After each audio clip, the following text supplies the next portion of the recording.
Welcome to the Piscataway Elks 2414 to our Flag Day ceremony. At this time, please turn off all cell phones or set them to silent or vibrate mode. Please stand and join us as we honor the flag and country by singing our national anthem.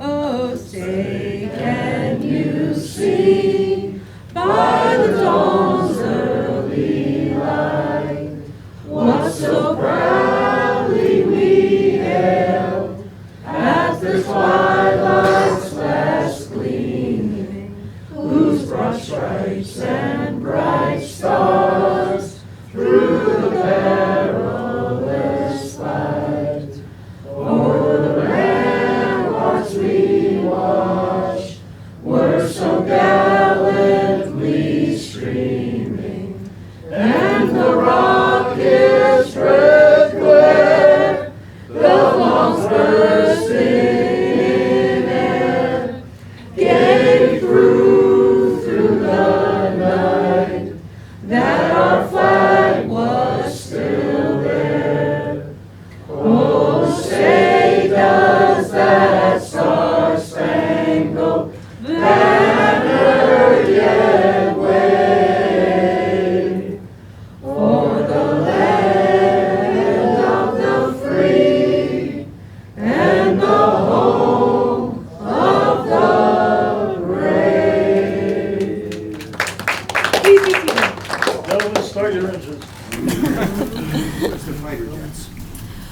Members and guests, the purpose of this service is to honor our country's flag, to celebrate the anniversary of its birth, and to recall the achievements attained beneath its folds. It's quite appropriate that such a service should be held by the Order of Elks, an organization that is distinctively American and intensely patriotic and without counterpart. Esteemed leading knight, what are the fraternal aims of the Benevolent and Protective Order of Elks? To inculcate the principles of charity, justice, brotherly love, and fidelity, promote welfare and happiness of mankind, to uphold our country and its laws, and to quicken the spirit of American patriotism. Esteemed leading knight, what is the significance of the American flag? It is emblematic of the crowning virtue of charity. Esteemed loyal knight, what is the significance of the American flag? It is the emblem of justice for all. Esteemed lecturing knight, what is the significance of the American flag? The symbol of brotherly love. Lodge Esquire, what is the significance of the flag from the station of the exalted ruler? It is the symbol of fidelity. Charity, justice, brotherly love, and fidelity are the cardinal principles of our order, and they are exemplified in all our services. By them we teach love of country and of our countrymen and loyalty to our American way of life. To be an elk is to be an American citizen who lives for their country and is ready to die for it. Please stand. The chaplain will lead us in prayer.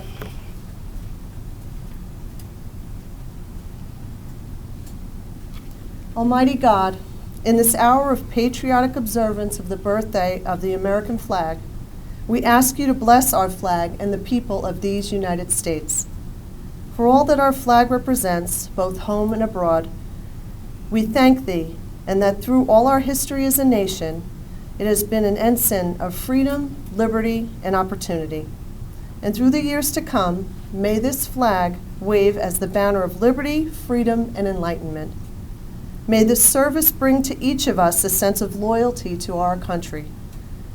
Enable us to be better patriots, truer citizens, and more loyal Americans. To thy glory and to the honor of this great nation. Amen. Amen. Please be seated.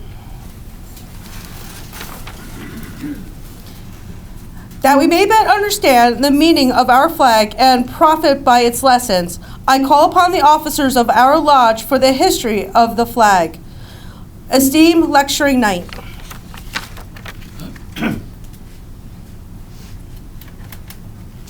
Poetry is as old as the human race. The carrying of the banner has been a custom among all the people in all ages. These banners usually contain some concept of the life of the government of whose fashioned them. The origin of the American flag marks the progressive of the government of the American people. From the founding of the Jamestown in Virginia in 1607 until 1775, the flag of England was the flag of the people of America. In 1775, the pine flag was adopted for all colonies' vessels, and this was the banner carried by the Continental forces of the Battle of Bunker Hill. The southern colonies from 1776 to 1777 used the snake flag. Esteemed Royal Knight,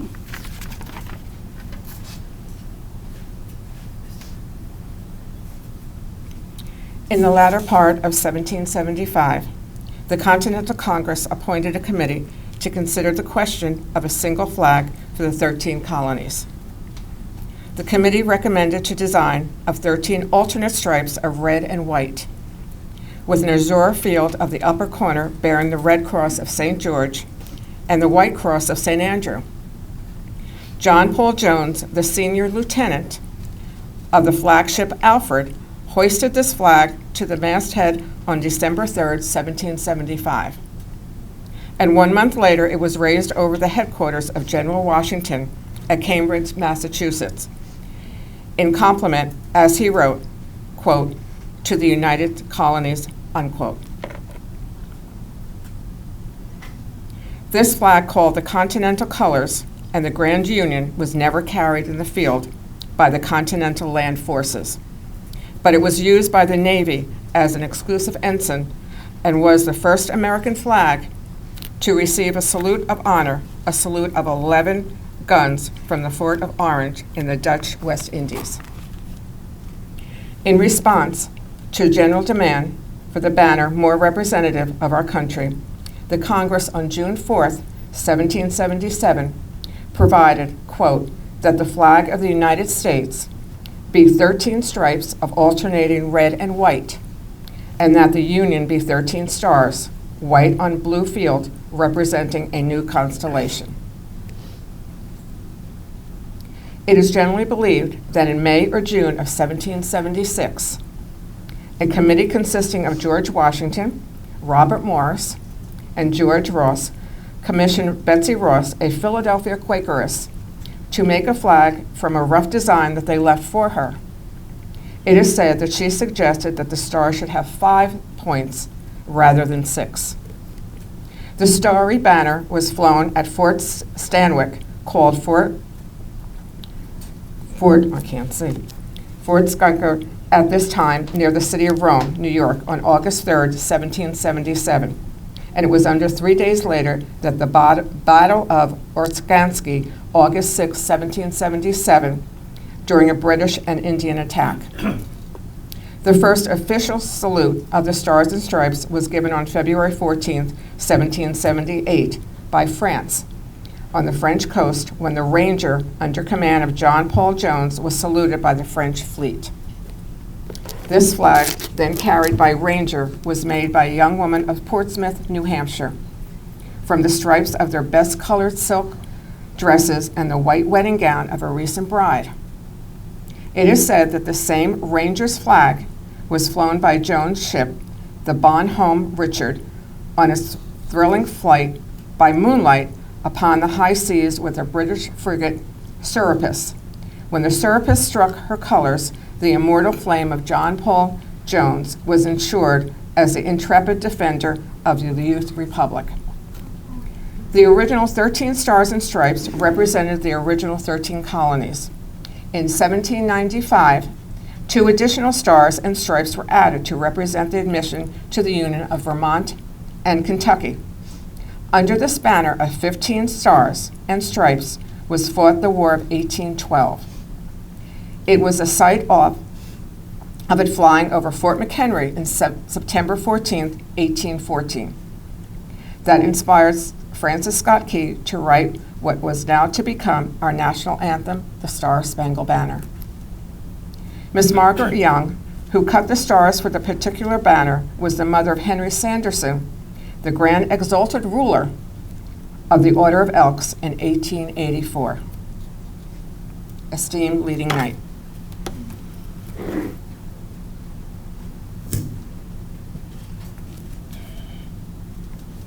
The Congress of April 14, 1818, adopted a resolution that on and after July 4, 1818, the number of stripes should be 13, and that the blue field should carry 1 star for each of the 20 states in the Union, and that a new star should be added for each state thereafter admitted. Since 1818, there has been no change in the flag's design except that 28 new stars were added before July 4th, 1912. And this flag of 48 stars flew over the nation for 47 years, just before the Vietnam War. On July 4th, 1955, a star was added for Alaska, our first non-connected state. And a year later, Hawaii, our island state, added the 50th star. Our present flag, 50 stars and 13 stripes. It's accompanied by the POW MIA flag to recognize the plight of the demise of a special group of armed forces, those who were prisoners of war and those who remain missing in action. Please stand and salute our flag.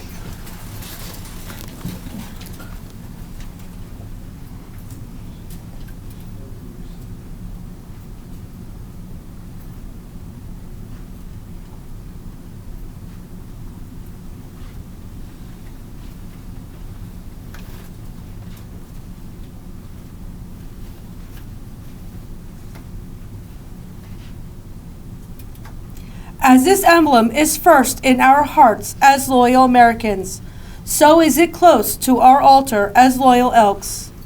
The gentle breezes with lingering caress kiss the folds of no flag which can compare with it in beauty. There is no such red in budding rose, in sparkling leaf, and no such white in April blossom, in crescent moon or mountain snow. No such blue in woman's eye, in ocean's depth or heaven's dome, and no such pageantry of clustering stars and streaming light in all the spectrum of the sea and sky. At ease, you may be seated. Oops. Our flag is at once history and declaration and prophecy. It represents the American nation and it is with birth. It speaks for what is today and holds the opportunity for the future to add other stars to the glorious constellation. The Benevolent Protective Order of Elks, and this is the first and only fraternal body require formal observation of Flag Day. In July of 1908, the Grand Lodge of this order at Dallas, Texas, then assembled, provided for the annual nationwide observance of Flag Day, and on the 14th of June each year, by making it mandatory upon each local lodge of the order. The unique distinction as the strongest promoter of Flag Day is most becoming to the Order of Elks. The order is distinctively American. Only American citizens are eligible to join it, as it has no foreign affiliation. It is linked. It's linked at its destinies with the destiny of our country, and made this flag its symbol of self-dedication to God, to country, and to the fellowmen. Please stand and join me singing "God Bless America."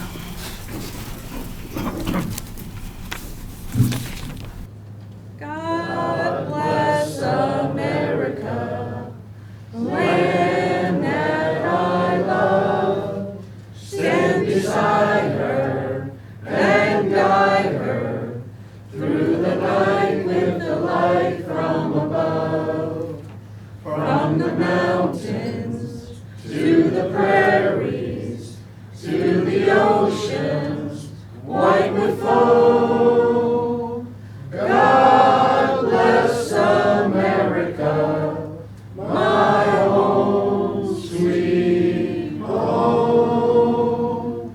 God bless America, my home, sweet home. You may be seated. Chaplain?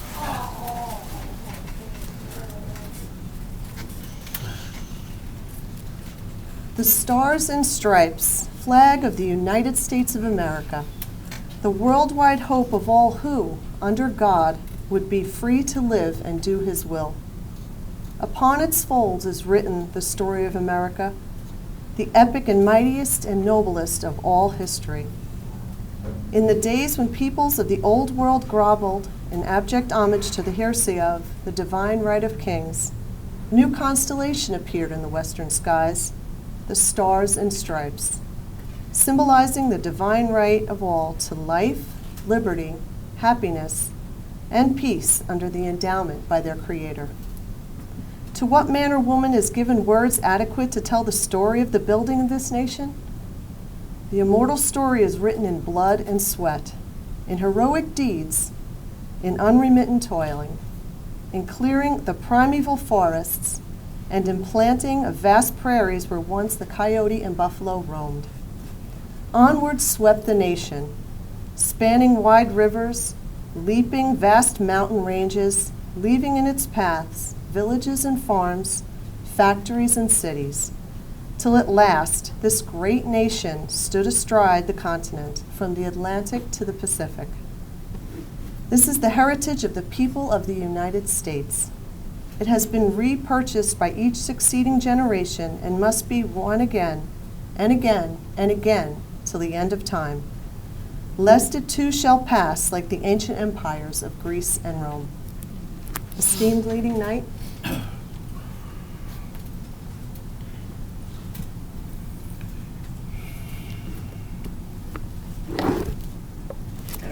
The price of liberty is eternal vigilance.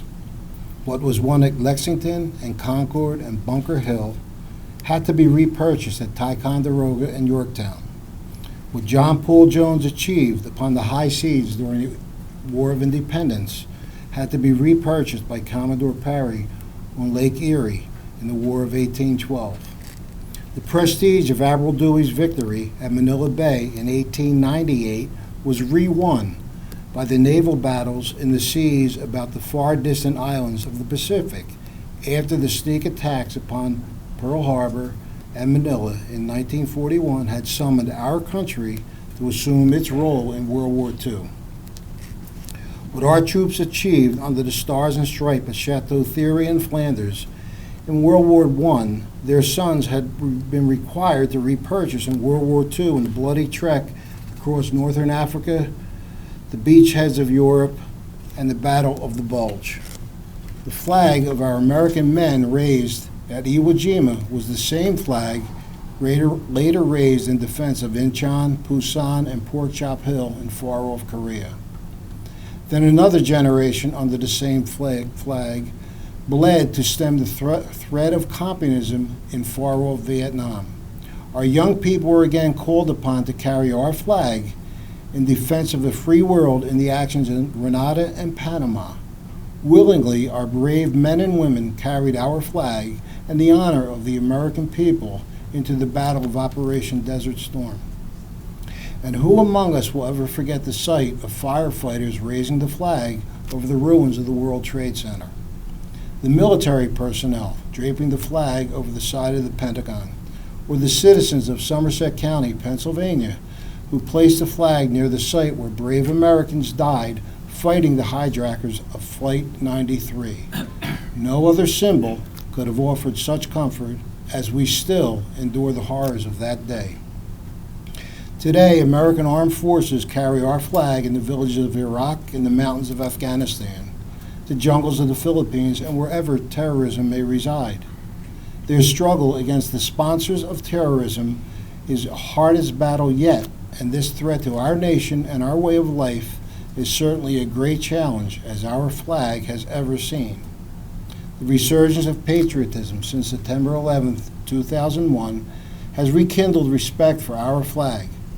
We see the Star-Spangled Banner wherever we turn, on businesses, homes, automobiles, and billboards. Such displays stimulate our love for our nation and for what it stands.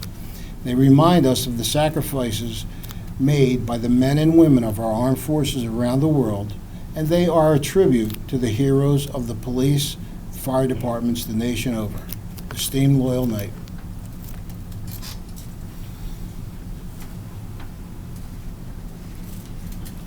The greatest significance of this flag, however, lies in the influence it has in the hearts and minds of millions of people.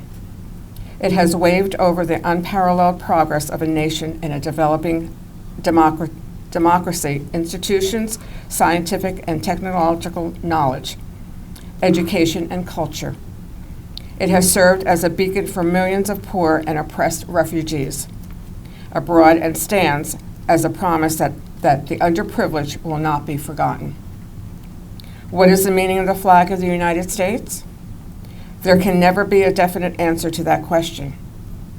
There are people in this world who see it as a symbol of imperialism. Others see it as a destiny of the people. But Woodrow Wilson resolved the reference to these and similar views when he said, quote, "This flag which we honor and under which we serve is the emblem of our unity, our power, our thought, and our shape of this nation. It has no other character other than which we give it from generation to generation. The choices are ours." End quote. Chaplain.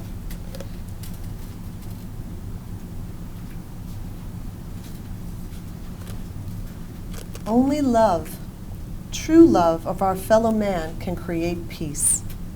The emblem and token of that love is the Stars and Stripes, the symbol of the American way of life. Our fathers, God, to thee, author of liberty, to thee we sing. Long may our land be bright with freedom's holy light. Protect us by thy night, great God, our King.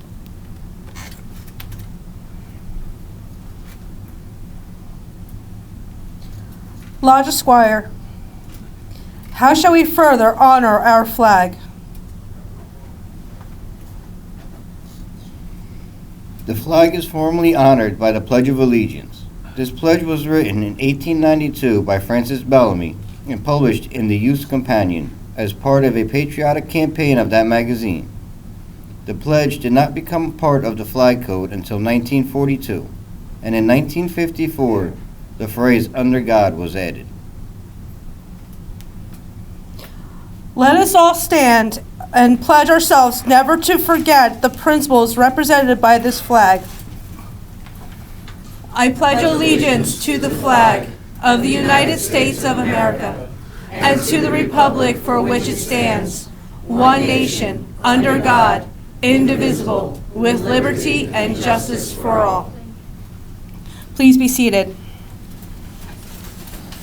In conclusion of this observation of Flag Day, let us rededicate ourselves to the flag of the United States of America, and may the principles of charity, justice, brotherly love, and fidelity ever increase in each of us. At this time, I would like to call up Mayor Brian Waller for a few words. Thank you, Exalted Ruler, and members of the Elks Lodge here, and residents. I want to, before I say a few brief words, I want to acknowledge we have our State Assemblyman Joe Danielson here, who happens to be an Army vet, and also our Council President Gabrielle Cahill's here also. I want to thank you for having us. When I mean us, I mean the residents of Piscataway for being at this event today. The Piscataway Elks are a mainstay of Piscataway, and the Township Council and I appreciate all the good work you do, and thank you again for hosting the Elks. And I want to thank Troop 67 for assisting here today in the ceremony. When the Continental Congress created the flag in 1777, It's specified that the stars arranged represent a new constellation, and I know that was already discussed. But how appropriate that part of our flag would embody the night sky out there. In the midst of our Revolutionary War, our nation's leaders knew of our future would be bright and boundless. 27 times our flag would change to add more stars, a country of growth, a destiny of greatness. But our growth is not only in land, only a more perfect union would give life, liberty, and the pursuit of happiness to all. Debates would be held in ornate halls, and this flag flew. Wars would be fought, and this flag flew. The fields of stars would expand, so too would the rights of all Americans. Our national flag evolved, and so did our country, both for the better. So let us appreciate our noble American flag, just as the night sky inspires awe and wonder. Let our flag give hope to all around the world who seek liberty and democracy. And I think that's an important word when comparing to what's going on around the world, that liberty and democracy still exists in our great country. So with that, I want to thank the officers again, Exalted Ruler, for sponsoring this event today. Thank you. And I want to give a little plug for Peter Naiman, who produced and set the room up a little bit differently right there. I would now like to call up our Central District Vice President, Mike Finney. Well, Jamie, thank you very much for, it was a great ceremony. Thank you to your officers. Obviously, it's great to have the Boy Scouts here. But, you know what, I figured I'd do something really unique, being that I knew I was going to be here. I figured I'd do something unique and Google Flag Day. Yeah. But I actually found a couple of really interesting things. Number one, the reason why, and this is what Google said, so it's got to be true.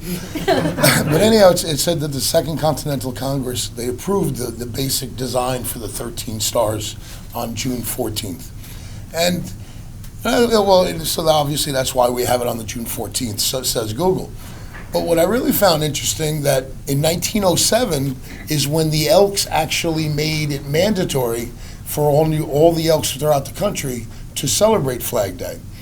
Which is unique about that is Flag Day wasn't even official until 1917.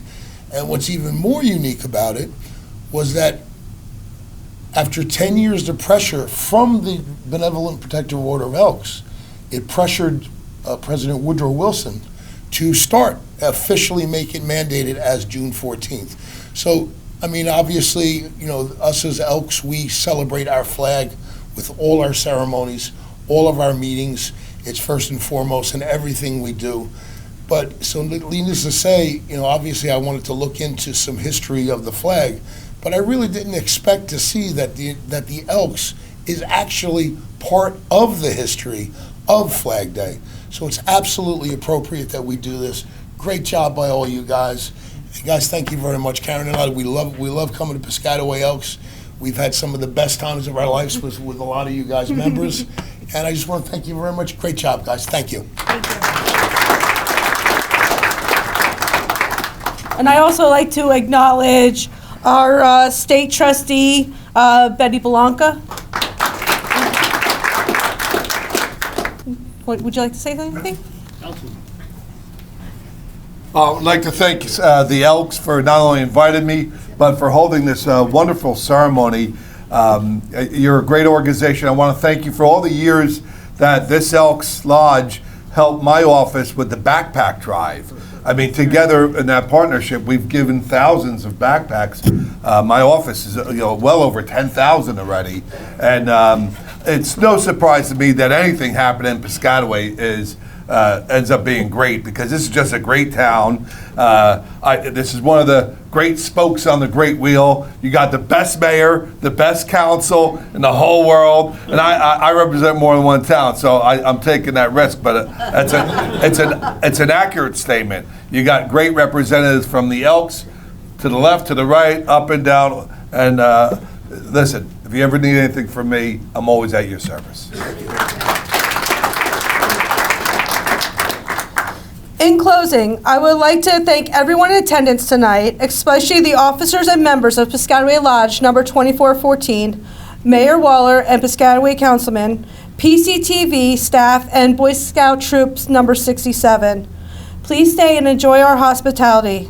I now declare this ceremony closed.